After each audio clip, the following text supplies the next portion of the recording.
is finished, it is finished. Tetelestai, the beauty of the double. Marcos, Evangelho de Marcos, capítulo 10, versículos 17 em diante.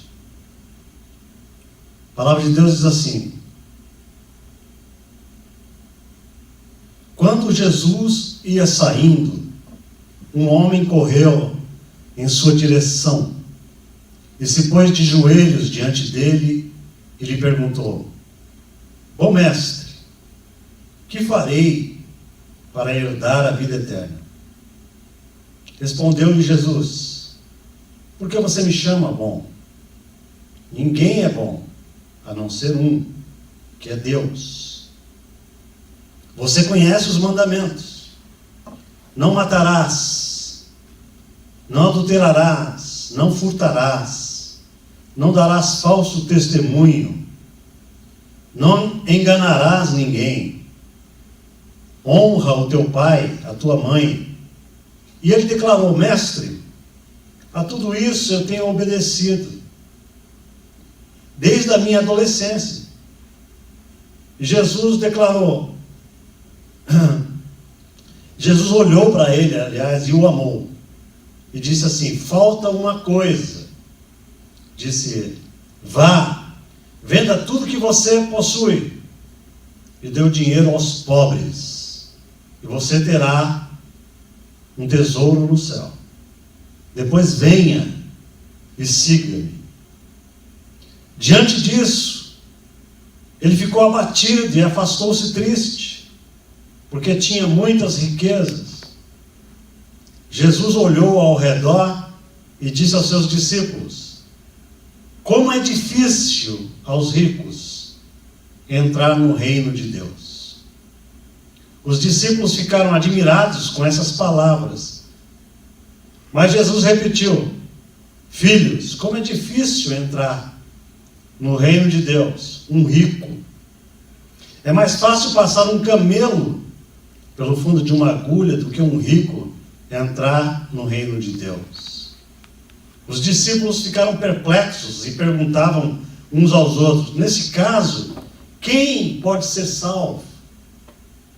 Jesus olhou para eles e respondeu: para o homem é impossível, mas para Deus não. Todas as coisas são possíveis para Deus. Respondeu-lhe Jesus: digo-lhes a verdade, ninguém que tenha deixado casa, irmãos, irmãs, mãe, pai, filhos ou campos, por causa de mim e do Evangelho, deixará de receber 100 vezes mais, já no presente tempo, casas, irmãos, irmãs, mães, filhos e campos, e com eles perseguição, e na era futura a vida eterna. Amém, queridos? Amém. A pergunta que eu faço para vocês é uma pergunta que vocês já sabem a resposta essa noite, e a pergunta é a seguinte: existe vida depois da morte? Para nós que cremos na palavra de Deus, a gente sabe que essa vida que a gente está vivendo aqui não é o final. Amém? Existe vida sim. E o que a Bíblia chama de vida eterna. Amém? Agora, vida eterna, o que é? Vida eterna não é um existir eterno. Porque todo mundo vai existir depois da morte. Mas nem todos terão vida eterna. Isso é importante. Então a questão que eu quero trazer para os irmãos nessa noite é: o que é vida eterna? E como é que funciona isso? Amém? E esse homem chegou para Jesus e perguntou: o que eu posso fazer para herdar a vida eterna? E Jesus então olha para ele e dá uma relação de coisas. Jesus fala dos mandamentos. Aliás, é interessante o seguinte, que quando Jesus fala desses mandamentos, Jesus omite a primeira parte dos 10 mandamentos. Jesus só fala dos mandamentos relacionais, os relacionamentos humanos aqui de baixo. Jesus não falou, honrarás o Senhor teu Deus como Deus. Jesus não citou isso. Os primeiros mandamentos quais eram? Não terás outros deuses diante de mim, né? Não farás para ti imagens de escultura. Jesus não citou isso. Amém? Jesus falou o seguinte para ele: não adulterarás, não darás falso testemunho, né? E o que esse homem fala? Senhor, eu tenho feito isso desde a minha adolescência, né? Agora, é interessante que quando Jesus apresenta os mandamentos para ele, eu quero que você entenda algo. Jesus não está dando para ele uma lista de coisas que ele deve fazer para ter vida eterna. Interessante isso. Por quê? Porque o que Jesus está fazendo com ele aqui é o seguinte: Jesus está dando a ele uma oportunidade dele se enxergar a si mesmo, né? Quem era esse homem? Porque na verdade ele era bastante arrogante, esse rapaz. Ele tinha duas características negativas nele. Ele era bastante arrogante, ele também era muito materialista, muito achegado ao dinheiro, amante do dinheiro. Então, o que é vida eterna? A vida eterna, queridos, é uma continuação da vida que a gente já está vivendo aqui. Nós continuaremos tendo no céu aquilo que a gente já está vivendo. É uma continuação do que a gente é.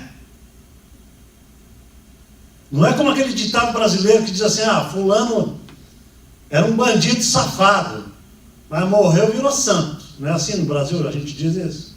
Fulano não prestava, mas bastou morrer, ele é endeusado. Então, vida eterna o que é? Vida eterna é um relacionamento. E céu, o que é o céu? O céu é mais do que um lugar. O céu é a companhia de alguém, né? Tem gente que quer morrer e ir para o céu. Por quê? Para andar em rua de ouro. Você não precisa ir para o céu. É melhor você fazer uma excursão para Dubai, que é tudo varridinho, tudo limpo, bonito, lindo. Você já foi em Dubai, mano? Não. Ainda não.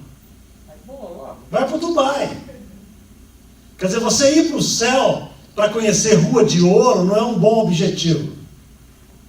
Apesar que lá tem tudo isso, não entenda mal. O céu tem rua de ouro, tem maçaneta de pérolas grandes, desse tamanho as pérolas. Os muros são de jaspe reluzente. Agora, a gente não deve querer ir para o céu, porque lá tem tudo isso, embora seja muito interessante conhecer. Qual é a razão da gente querer ir para o céu? A razão é uma só, queridos. É porque no céu habita Deus. Lá habita Jesus. Jesus habita lá. Quantos creem nisso? Amém. Amém. Agora eu pergunto uma coisa para os irmãos. Como que a gente pode ser arrogante, nariz empinado, soberbo aqui na terra, e querer entrar numa dimensão eterna para viver com Jesus, que ele diz de si mesmo: aprendei de mim que sou manso e humilde de coração. Como que a gente pode ser arrogante e viver com o líder dos líderes, humilde e manso? Tem crente que quando chegar no céu vai querer uma posição de gerente, né? Então, queridos, a coisa que a gente tem que pensar nessa noite, aqui nessa lição desse jovem rico, é a seguinte: o céu, preste atenção nessa frase que eu vou falar, não esqueça disso, que é importante. O céu será um inferno para quem ama o inferno. Vou explicar para os irmãos. Vou contar uma historinha para ilustrar. Havia 2 irmãos gêmeos. Um odiava Deus. Odiava esse negócio de crente, de música de crente, de reunião de crente. Achava isso horroroso. O outro irmão, gêmeo, era desses crentões. Adorava o estudo bíblico. Adorava estar na igreja. Adorava estar no louvor, cantando com a Priscila. Adorava tudo isso. E aconteceu o seguinte. Um dia teve uma excursão da escola deles. E a excursão era a seguinte. A escola ia separar o grupo dos cristãos da igreja e dos não cristãos, ia fazer uma excursão pelo rio, em 2 barcos diferentes. Um barco ia ser lotado de crente, e o outro barco ia ser só com a moçada da bagunça. E os rapazes levantaram um sábado de manhã, meio tarde, saíram correndo. E quando eles chegaram lá na beira do cais para pegar os barcos, naquela pressa toda, o que era crentão para valer, entrou no barco da bagunça, dos não crentes. E o que não era crente, entrou sem querer no barco dos crentes. E os barcos foram embora. Eles passaram o dia inteiro no meio do rio sem poder sair daquele barco. E o cara que não era crente, que estava no meio dos crentes, ficou vendo aquela moçada ali, fazendo rodinhas de oração, lendo a palavra de Deus, um aconselhando o outro, um abraçando o outro, e tocando canções o dia inteiro, aquelas canções que ele não gostava, e ficou escutando aquilo. No outro barco, o barco da bagunça, liberou geral. Tinha maconha, tinha cocaína, liberaram a cachaça.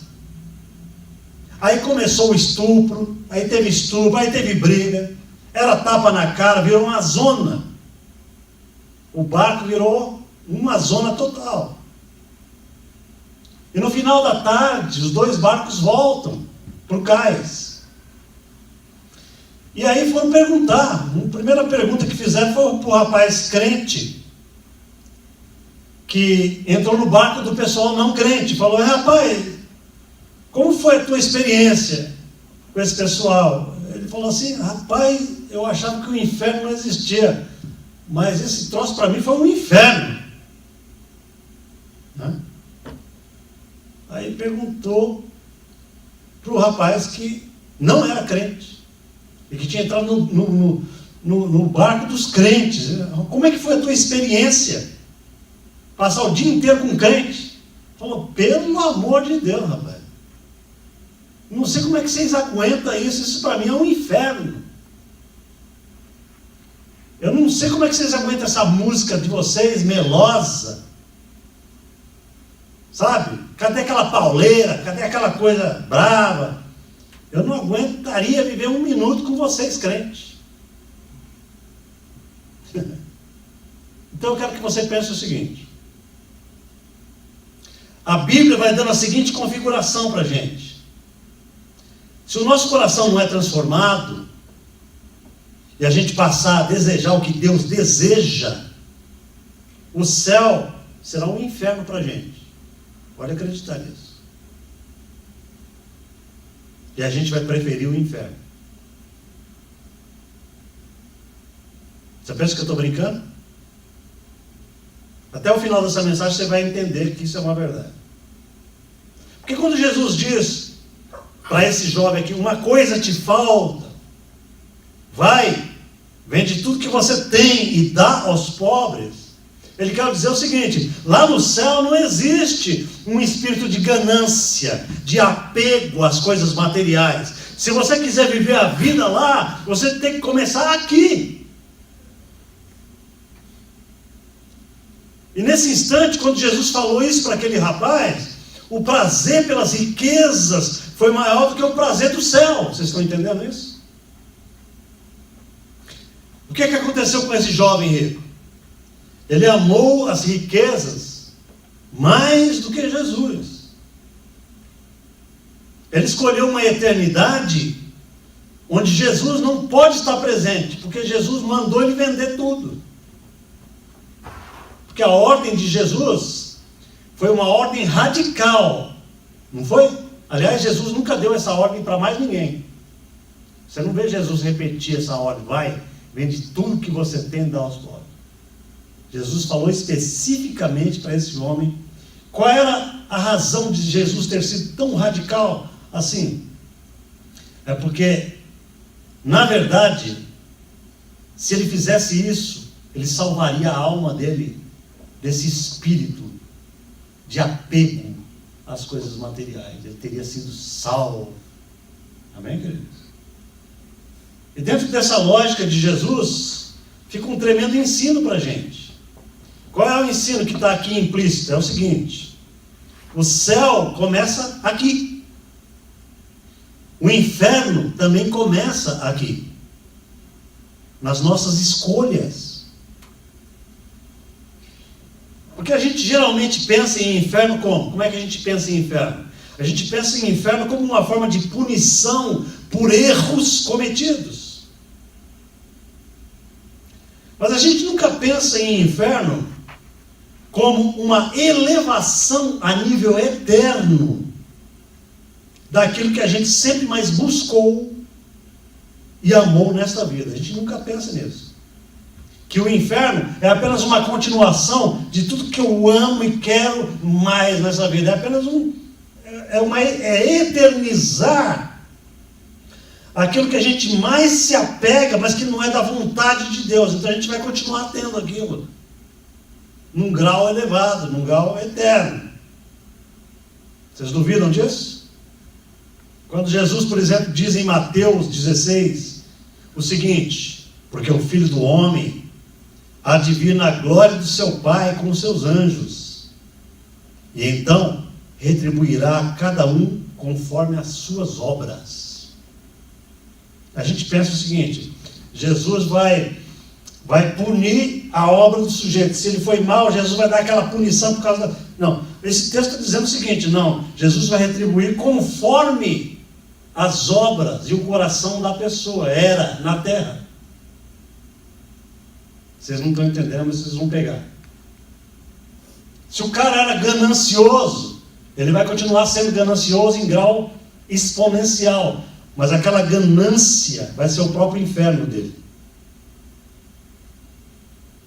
Se ele era egoísta, ele vai conhecer isso a nível eterno. Ele vai pedir pelo amor de Deus para sair desse espírito desgraçado e eterno, e não haverá mais saída. Estou captando isso? O que é inferno? O inferno é eternizar a nossa escolha maligna.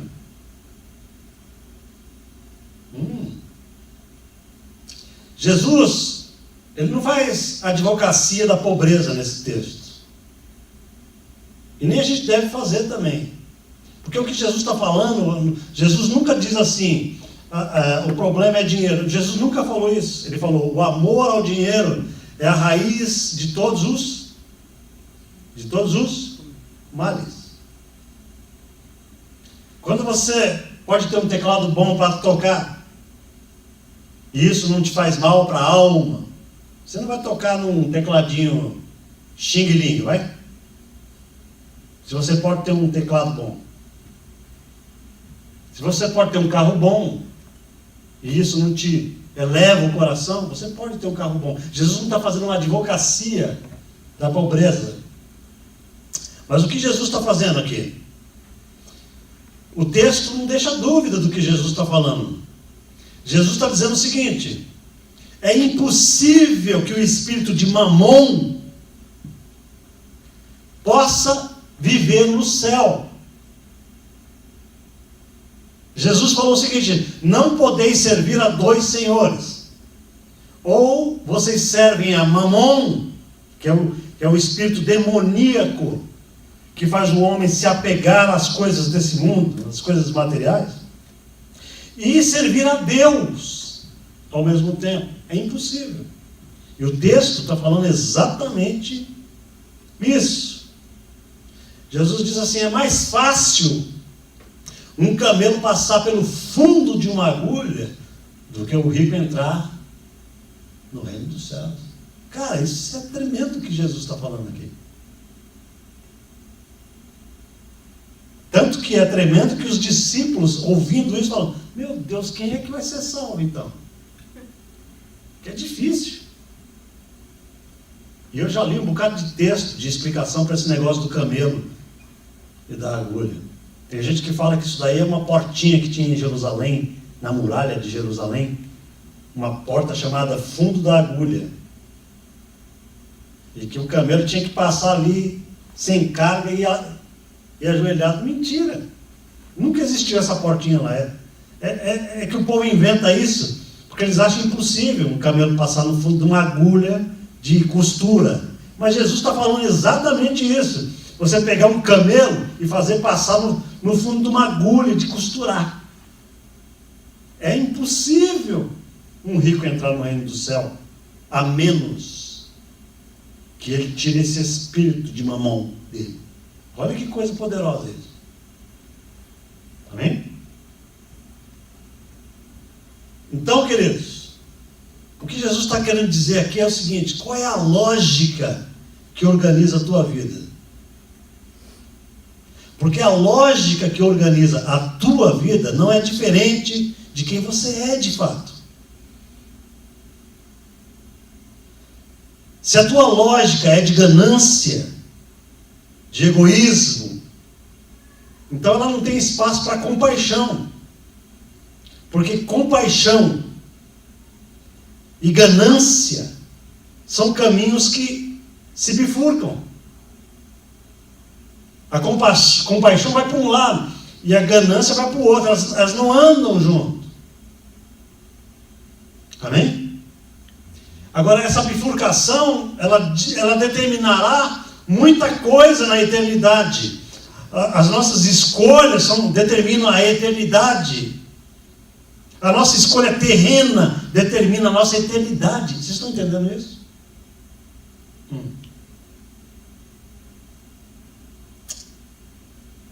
O texto diz que o jovem, quando escutou isso de Jesus, ficou muito triste. Muito triste. E Jesus, ele ficou triste e foi embora. O que Jesus fez? Quem lembra? Quando ele ficou triste, depois que Jesus falou: vai, vende tudo que você tem. Qual foi a atitude de Jesus para com ele? Ele foi embora e Jesus amarrou o pé dele. Não vai embora. Foi isso que Jesus fez? Veja, aqui tem uma lição importante para a gente, queridos. O amor respeita a decisão de todos. O amor respeita a decisão. Jesus deixou esse jovem embora. Embora o texto diga que Jesus o amou. Olha que interessante, está escrito lá. Jesus o amou, está escrito. Mas Jesus o deixou ir. Jesus deixou ele ir porque o reino de Deus implica num relacionamento eterno. Por exemplo, ninguém pode estar ao lado de Jesus quando o coração está dizendo o seguinte: eu não tenho nada com você, Jesus. Eu não quero nada contigo, eu não gosto do que você gosta. Como é que nós poderemos viver eternamente com um ser com quem a gente não tem um pingo de afinidade? Esse é o problema do mundo. O mundo não tem afinidade com Jesus. O céu será um inferno para o mundo. Vocês estão entendendo, igreja? E o mundo escolhe o inferno porque agrada mais o coração. Onde é a bagunça aí? Aonde que eu posso viver o frenesi, o frisson da minha vida? Eu quero curtir tudo que eu puder. É uma escolha infernal essa. Porque quando eu faço isso, eu esqueço de valores eternos. Amém? Uma moça uma vez falou assim para o pastor: pastor, eu odeio ter que amar a Deus. E o pastor falou para ela: filha, você está enganada. Você não tem que amar por obrigação. Deus não está nem um pouquinho interessado no teu amor obrigado. Deus não está interessado em um amor forjado, forçado. E isso é uma verdade tanto no plano divino quanto no plano humano. Por exemplo, quem eu quero comigo? Quem eu quero como companhia? Eu quero pessoas que falem para mim: você é especial para mim. Você tem valor para mim. Eu não quero que ande comigo uma pessoa que se sinta obrigada a andar comigo. Nem vocês. Se amanhã vocês disserem: pastor, a gente está indo embora, eu digo: glória a Deus, seja abençoado. Porque vocês só podem estar comigo, isso é no plano humano, vocês só podem estar comigo enquanto vocês olharem para a minha vida e falar: pastor, existe alguma afinidade entre eu e você? O que você fala, a gente escuta. Então vocês estão comigo. Amém, igreja? Vocês estão entendendo isso? Do ponto de vista divino, a mesma coisa. A gente não pode achar que a gente vai passar uma eternidade com Deus se a gente não aprender a amá-lo do lado de cá da morte. Se a gente não aprender quem Deus é para nós agora, a gente não vai passar o resto da eternidade com Ele. Deus tem que ser importante para você já. A sua vida é determinada aqui, a eternidade sua é determinada aqui nesse banco onde você está escutando essa verdade hoje à noite. E aí a gente olha para muita gente que vem na igreja forçado. Não é? Tem gente que fala, tem gente que só vem na igreja porque o marido puxa pelos cabelos. Vamos embora, a gente tem que, não, mas o negócio, não, mas eu estou com uma preguiça, não, rapaz. Então tem gente que vai para a igreja só nos trancos e nos barrancos. Vocês nunca viram um casal assim, dividido? Um ama a Deus e as coisas da igreja, o outro detesta. E aí a mulher fala para o incrédulo: cara, vamos na igreja hoje. O cara tem que ir por causa da mulher, porque para ele aquilo é um inferno. Vocês nunca viram isso? Ainda bem, porque eu já vi muito. Né? Então, queridos, dentro do que eu estou pregando para vocês hoje aqui, a gente derruba a ideia de que muita gente tem. Por exemplo, muita gente diz assim que, como é que Deus, sendo amor, vocês nunca ouviram essa pergunta? Como é que Deus, sendo amor, Ele pode mandar gente para o inferno? Vocês nunca ouviram essa pergunta? Ainda bem, porque eu já ouvi muito também. Ao longo da minha vida eu já vi muita gente perguntando isso. Como é que Deus, sendo amor, Ele pode mandar gente para o inferno? Porque o povo tem uma ideia de inferno como uma... Vocês já viram aquele filme Inferno na Torre? Acho que não era do tempo de vocês. Era um filme de um prédio que pegava fogo, né? E o pessoal tem essa ideia do fogo literal do inferno. Então fala assim: como é que Deus pode mandar um sujeito para ficar queimando eternamente dentro do inferno? Né? Na verdade, é o inverso, se você pensar bem. Deus, desde sempre, está fazendo de tudo para o homem não escolher o caminho do inferno. Deus faz de tudo, de tudo, de tudo, de tudo. Tudo que estava ao alcance de Deus foi feito para que a humanidade não experimente o afastamento dele eterno. Vocês estão entendendo? a ponto de mandar o próprio filho dele se fazer homem e morrer na cruz. Então Deus deu tudo, falou: já fiz tudo, agora é com vocês tudo. Vocês estão entendendo o problema aí? Então Deus não está mandando ninguém para o inferno. Quem é que está indo para o inferno? Pessoas. Os homens decidem o destino eterno. Esse é o problema. Este é o grande problema. Então a pergunta principal não é essa: para onde você vai depois da morte? Essa não é uma pergunta correta. Não é uma questão de lugar. A pergunta correta é: com quem você vai estar depois da morte? Esta é a pergunta correta. Porque se você estiver com Deus, você vai estar em céu eterno. Porque céu é Deus. Não é o lugar. Eu não sei para onde você vai. Eu quero saber com quem você vai passar a tua eternidade. Porque se for com Jesus, será céu. Quero ouvir um amém da igreja. Amém.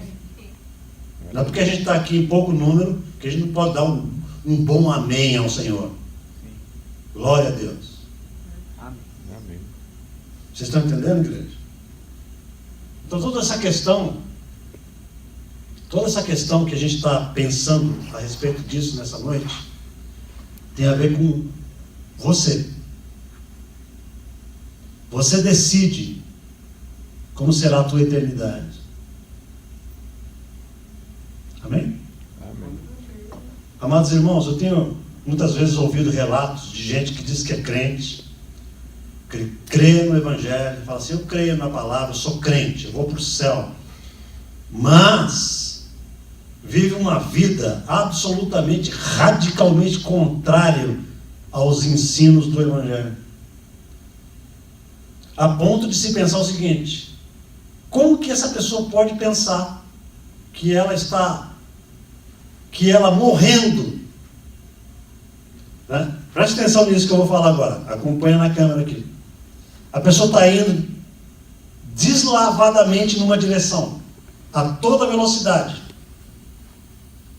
Aí ela morre, e ela acha que a morte vai fazer isso com ela. E ela vai para a direção, ela vai ser uma pessoa totalmente diferente do curso que ela estava traçando. Jesus estava falando: não é assim que funciona. A vida eterna não é uma metamorfose. A vida eterna é: você vai continuar no curso que você já estava indo aqui. Se você é bom, você continuará sendo bom para a glória de Deus. Se você não era bom, você não vai continuar sendo bom lá. Porque você nunca teve afinidade com a bondade. A morte chegou e agora você não está acostumado a ser bom. Você passou a vida inteira amando o mal.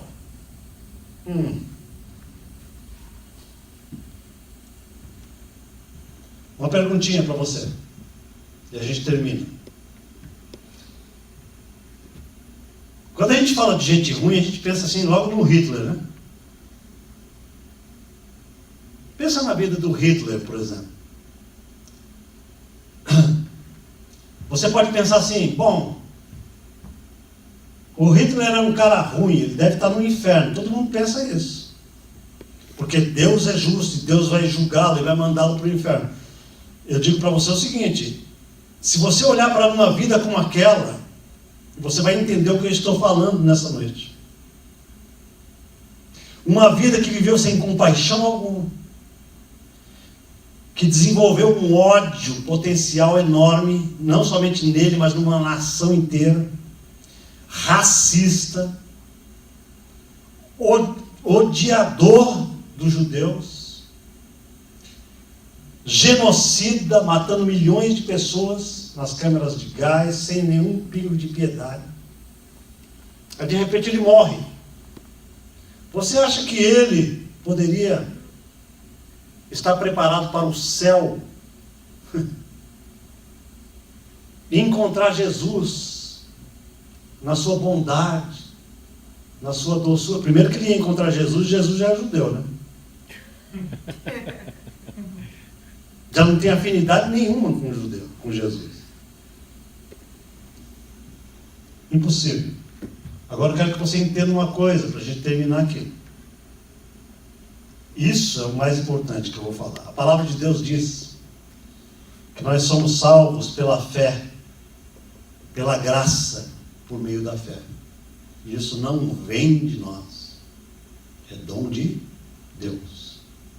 Não vem das obras, para que ninguém se glorie. Isso está escrito em Efésios, capítulo 2, versículo 8. Você vai perguntar, obviamente, para mim nessa noite. Já deve estar até perguntando na cabeça. Pastor, se nós somos salvos pela graça, como é que você está pregando essa noite que as nossas obras determinam a eternidade da vida da gente?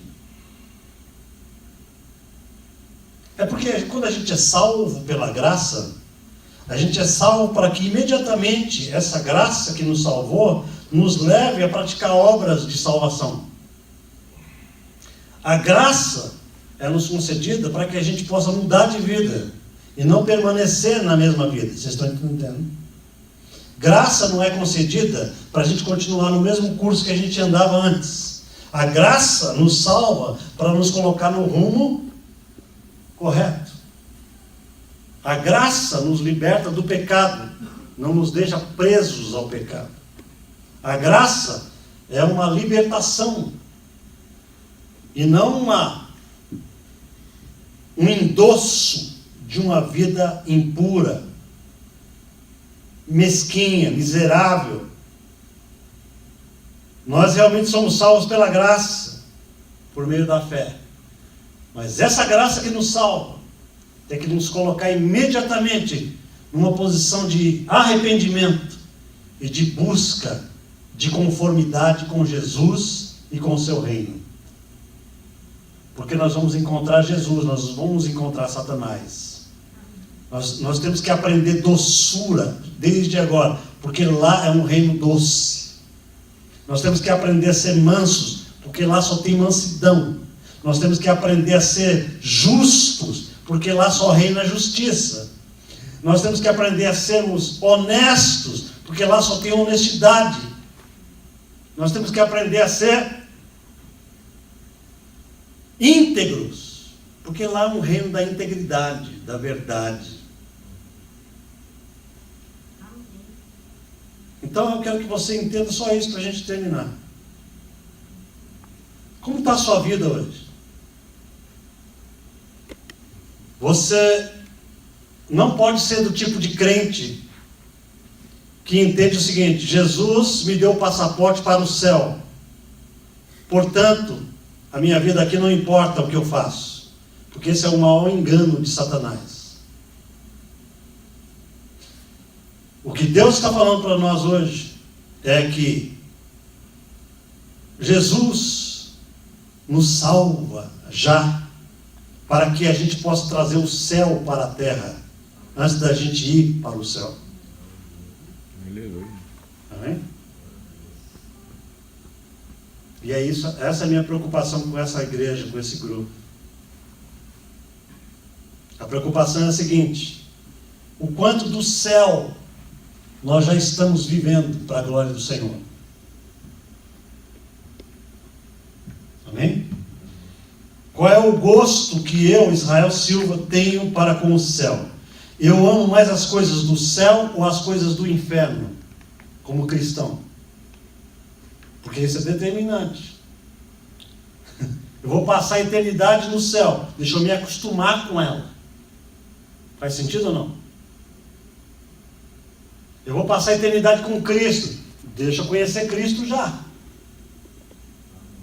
Deixa eu saber o que Ele quer, o que Ele gosta, qual é a vontade dEle. Seja feita a tua vontade na terra, como ela é feita onde?